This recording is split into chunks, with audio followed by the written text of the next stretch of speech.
With 2 kids heading off to school, I thought I'd share some affordable deals on back to school shopping, as well as budget-friendly lunch ideas. Plus, I'm also going to show you how we organize everything the Montessori way to foster more independence through our daily school routine. If you guys are new here, my name's Rachel from The Confused Mom. Welcome to my channel. I share baby and toddler product reviews, activities, and Montessori at home tips. I've shared quite extensively on choosing a preschool, as well as troubleshooting some of the common problems and back to school essentials in the past, which I'll link that entire playlist in the description box below, as well as any items I talk about in this video. Okay, first, let's chat back to school sales and some of my favorite places to shop for affordable kids clothes. H&M is great for basics, as well as more interest and character-based clothing at affordable prices with a solid return policy and great shipping for members, which is free to sign up. My son, 5-pack shirts for him. Also, this jacket I got on sale for $7. Just super cute, gender neutral. It's originally $35, and that's where I just adore H&M. Similar, they have all of these interest-based dresses that normally sell for $4.99. I got this one on sale for $2.99. So that's what I'm saying. Like, you just can't beat prices of H&M. And if your kid is obsessed with cats or unicorns or dinosaurs, they always have a dress for whatever their interest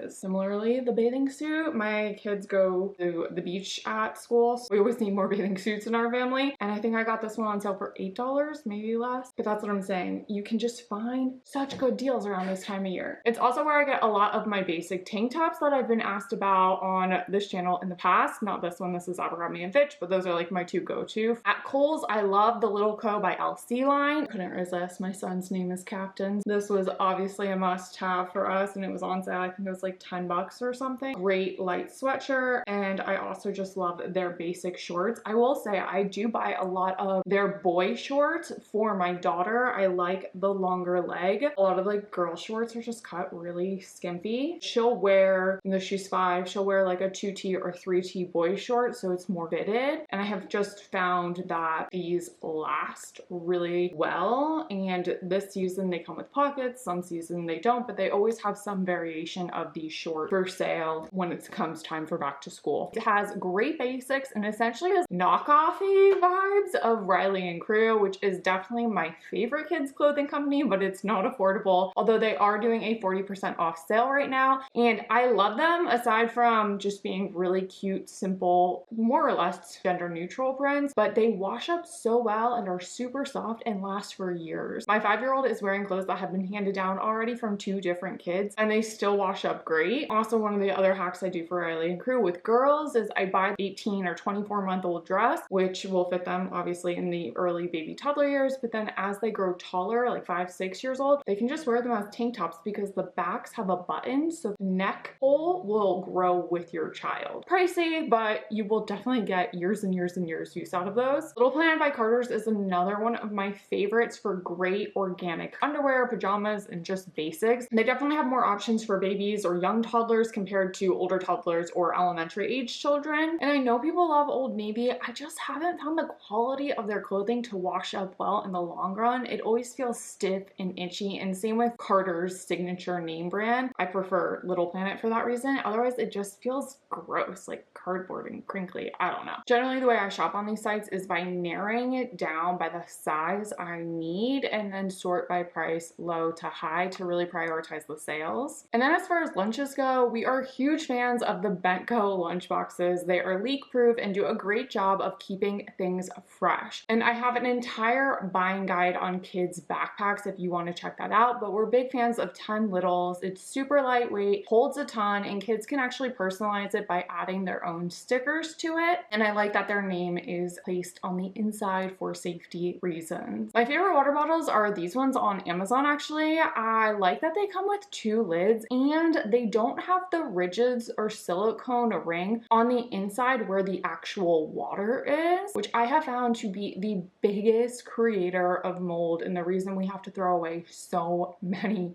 water bottles. I will say these are a bit wider than a standard water cup, so if you want this to fit into a car seat cup holder, it may not fit, but for us, it coming with 2 lids, which you can actually swap out and let dry out, and 2 straws, and just the way it was designed, they are by far, both my husband and I agree, the best out of all of the kids' water bottles we have tested that are stainless steel. My biggest way to save money on lunches are Thrive Market and Costco. We actually live 2.5 hours away from a Costco now and literally have to plan our shops every quarter around it because Costco online prices are more expensive than their in-store prices. I typically find that we'll spend anywhere from $2 to $5 more on a specific item online than if we were to go in store. And they also don't ship everything. And we've used Thrive Market for years now, and it seriously saves us so much money. Now, I will say that you can find one-off items from Thrive Market for equivalent prices at Walmart. However, I like to bulk shop. And this is where Thrive Market starts to be a good deal. Number one, if you buy like 3 to 5 of an item, they'll typically give you like an extra 5% discount. Plus, you can often get Thrive cash back to apply to your next order if you order a specific number of an item. And if you do all of that while a certain item is on sale, you can end up saving huge. So the way I definitely shop Thrive Market is a little bit odd, meaning I'll place an order every 2 weeks, but in that I may only order 2 types of items, but I'll get like 8 of each of those. And then 2 weeks later, I'll get 2 different items, but I'll get 8 of those. It's a little weird. It definitely works for us. It saves us a ton of money. We go through a lot of meat sticks in our family. I know a lot of people kind of reach for those with little kids too as a quick way to get some protein in. Our general rule of thumb is to spend anywhere from 55 cents, but no more than $1.15 on organic grass-fed meat sticks. And I can do that when I shop Thrive Market using that sale system or in store at Costco, especially if they're having a sale. Our general guides for packing our kids' lunches are to have a veggie, which usually is cucumbers or carrots, a healthy fat, which is usually like shredded coconut flake, 10 grams of protein, which is usually a protein bar and a meat stick, and then some sort of gummy fruit snack as our base. Some things I like to switch up so that my kids don't eat the same thing every single day, although they will go days of eating just the same thing. If my kids are finishing their lunch and asking me to pack more, I'll top off the fruit snack section with a bunch of freeze-dried fruits. I find mangoes carry the best for the whole school day, or I'll pack them a side of seaweed snacks or an applesauce pouch. I also try to give my kids some variety by rotating out the fruit snacks. Really just depends on whatever I ended up having on hand from that bulk buy. And I know someone watching right now is probably judging me for the amount of pre-packaged things in my kids' lunches. And I will say this, my kids like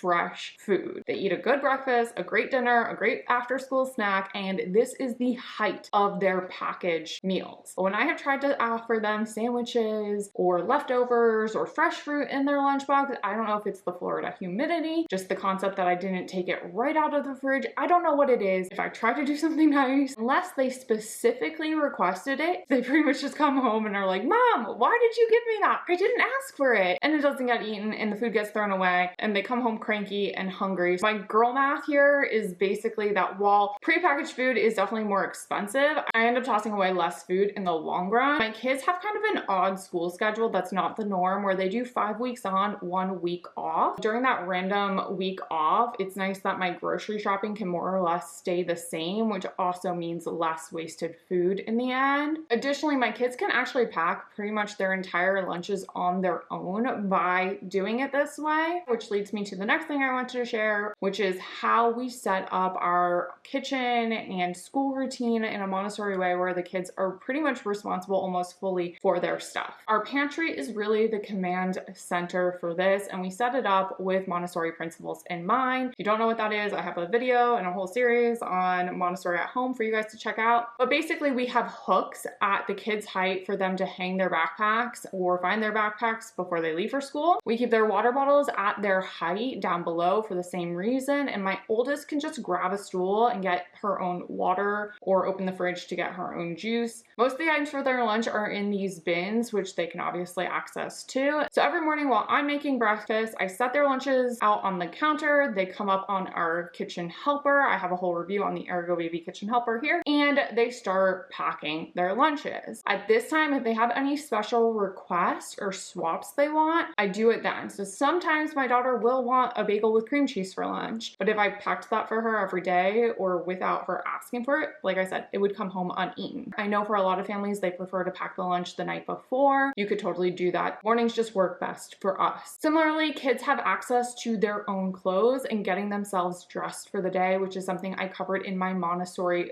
bedroom video, if you want to check that out next. I do double check their backpacks to make sure they have a spare set of clothes and a bathing suit in there. I'd love to hear what your favorite places to shop for back to school items are, lunch ideas, how you organize your home and schedule to make getting out of the house for school in the morning with kids easier. Drop them in the comments, help other parents out. Make sure to hit that subscribe and notification bell so you don't miss future videos. I have some fun teaching your kid to read stuff coming up. And until next time, my name's Rachel. Have a good one.